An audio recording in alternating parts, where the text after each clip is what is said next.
Bismillahirrahmanirrahim. Assalamualaikum warahmatullahi wabarakatuh. Perkenalkan, nama saya Nisa Nur Amalia dengan stambuk 13020200106, mahasiswa Universitas Muslim Indonesia, Fakultas Ilmu Komputer Program Studi Teknik Informatika. Video ini saya buat untuk memenuhi tugas pendahuluan modul 2 pemrograman web. Kali ini saya akan menjelaskan perbedaan rospen dan fullspan pada tabel. Yang kedua, perbedaan metode post dan get pada form. Dan yang ketiga, memberikan contoh sintaks, membuat tabel di SQL, dan melakukan percobaan DML pada tabel yang telah ada. Langsung saja, yang pertama, jelaskan perbedaan rospen dan fullspan pada tabel. Pada tag tabel terdapat atribut fullspan dan rospen, di mana fullspan dan rospen ini digunakan untuk menggabungkan beberapa kolom dan baris. Yang pertama adalah rospen. Rospen digunakan untuk menggabungkan baris pada tabel. Sebagai contohnya, kita ingin menggabungkan tabel yang terdiri dari 2 kolom, yang mana kedua kolom tersebut memiliki jumlah baris yang berbeda. Kolom 1 hanya memiliki 1 baris, sedangkan kolom satunya lagi memiliki 3 baris. Nah, bagaimana caranya? Caranya adalah dengan menambahkan atribut rospen pada tag TD. Misalnya, atribut rospen diisi dengan 4, maka sel tersebut akan menggabungkan diri dengan 3 garis di bawahnya, dihitung dari baris yang memiliki atribut rospen, dan hasilnya outputnya seperti ini. Di sini terdapat 2 kolom, di mana kolom pertama itu 1 baris, dan kolom kedua itu terdapat 3 baris, karena kolom pertama ini terjadi menggabungkan baris.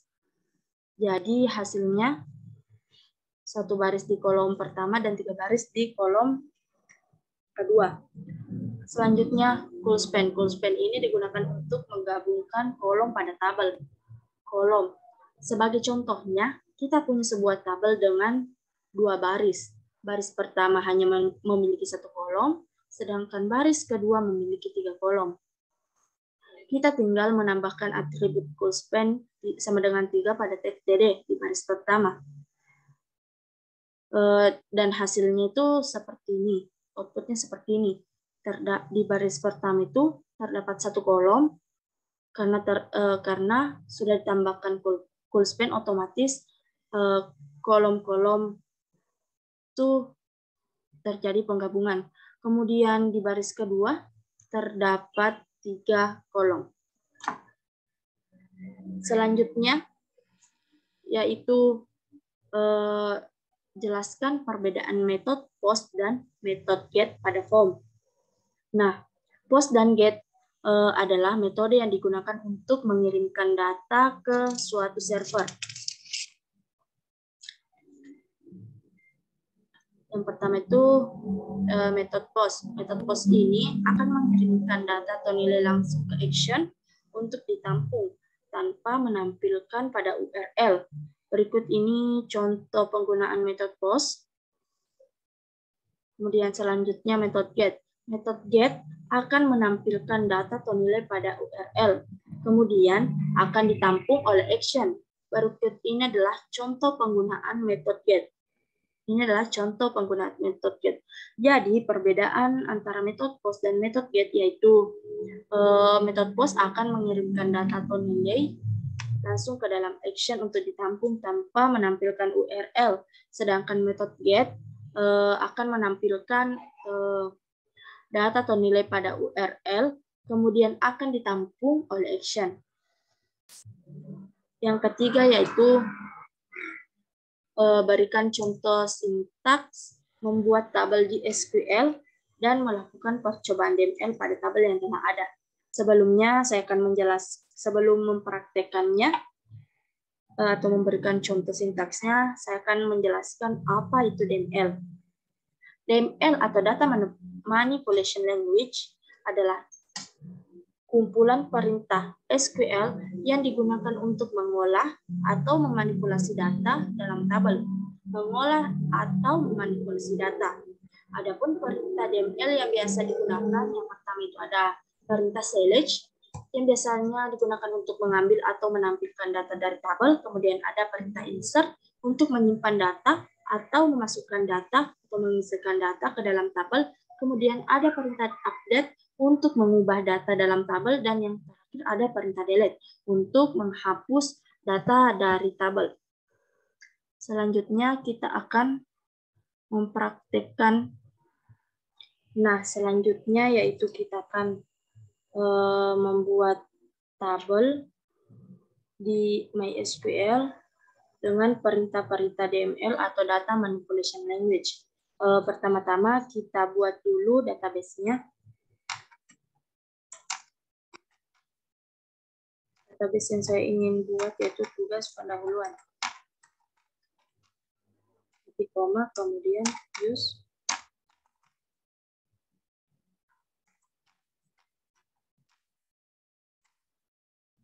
Kita jalankan.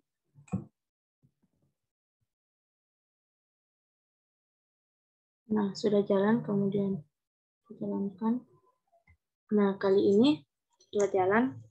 Selanjutnya, kali ini kita akan mencoba membuat tabel dengan nama tabel yang saya ingin buat itu tabel jurusan. Caranya, perintahnya itu create tabel, nama tabelnya, tabel-tabel yang ingin saya buat itu tabel jurusan. Kemudian buka kurung.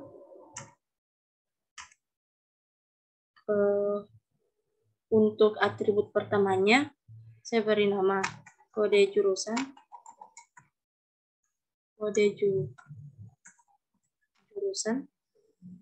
dengan tipe data varchar, panjang karakternya 4, tulangnya 4, primary key.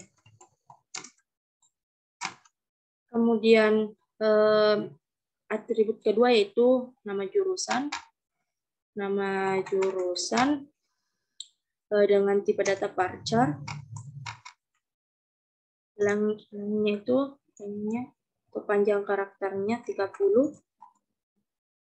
Kita tutup dan kita jalankan. Nah, setelah itu di sini kita telah membuat tabel jurusan dengan 2 atribut, yaitu kode jurusan dan nama jurusan. Untuk menampilkan tabel yang telah kita buat, gunakan perintah dsc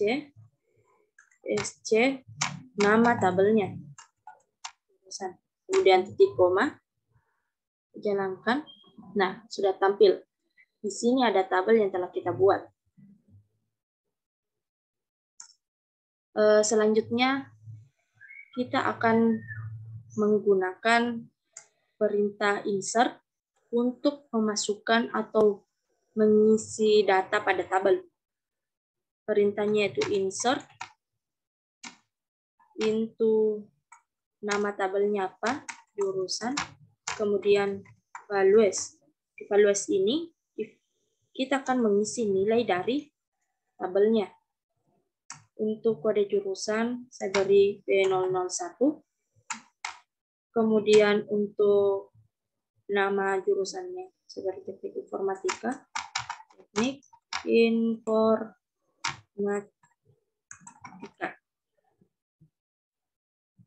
Kita tutup. Jangan lupa tanda petik satunya. Nah, di sini kita menggunakan tanda petik 1 karena tipe datanya varchar. Namun jika tipe data yang kita gunakan integer, tidak usah menggunakan tanda petik 1 ini. B002.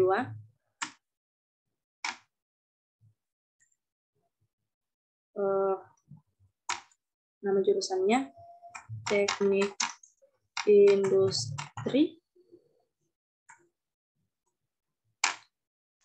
Saja tambahkan B03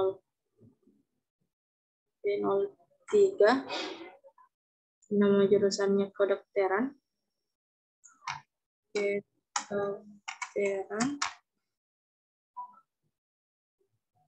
Kemudian di sini teknik pertambangan.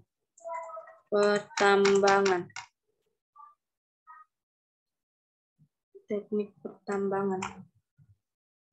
Ini jangan lupa ditutup menggunakan tanda titik koma. Kemudian kita jalankan. Nah, sudah berhasil dijalankan. Untuk menampilkan isi tabel yang sudah kita masukkan itu, kita gunakan perintah select.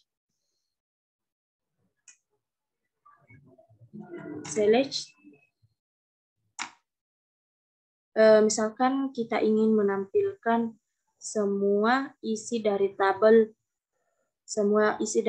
maka kita gunakan perintah select bintang from. Bintang from, nama tabelnya, jurusan. Kemudian kita tutup titik koma. Kemudian kita jalankan. Nah, ini adalah isi dari tabel jurusan yang telah kita isi. Selanjutnya kita menggunakan perintah update. Nah, perintah update ini digunakan atau berfungsi untuk mengubah isi dari tabel, atau mengupdate isi dari tabel. Jadi, jika kita ingin mengubah salah satu isi dari tabel, kita gunakan perintah update. Sintaksnya yaitu update, kemudian nama tabelnya, jurusan, set, nama jurusan, atau nama yang ingin kita update. Misalkan kita ingin mengubah nama jurusan kedokteran menjadi teknik sipil. Nah, di sini kita beri nama teknik sipil. Kemudian dalam perintah update ini harus menggunakan klausa where sebagai titik acuan dari data atau file yang akan diubah. Jadi di sini kita gunakan kode jurusan sebagai klausanya, di mana teknik kedokteran, di mana kedokteran ini kode jurusannya itu B003. Kemudian jangan lupa ditutup titik koma. Jalankan. Nah, sudah berhasil jalan, artinya sudah terupdate nama, sudah terubah nama jurusan dari kedokteran menjadi teknik sipil. Kita coba tampilkan dengan perintah select bintang from.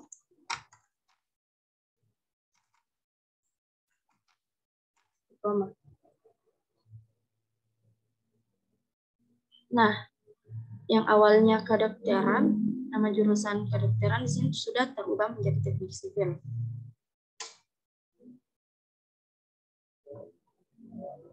Selanjutnya itu perintah delete. Perintah delete ini berfungsi untuk menghapus salah satu atau menghapus data atau isi yang ada di dalam tabel yang sudah kita buat.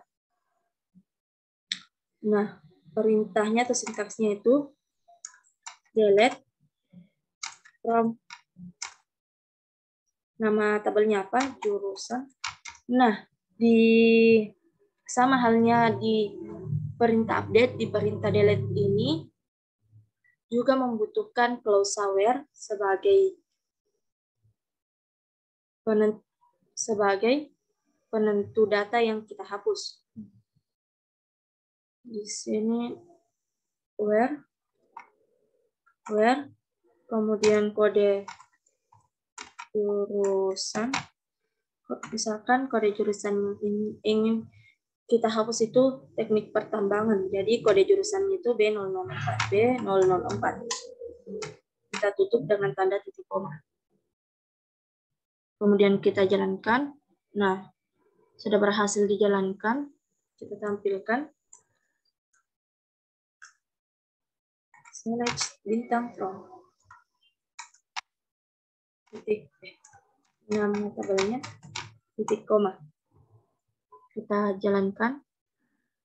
Nah, di sini sudah tidak ada lagi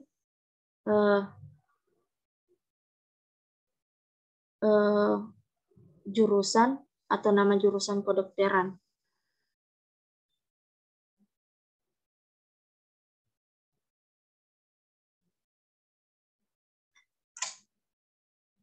Itulah tadi penjelasan dari saya.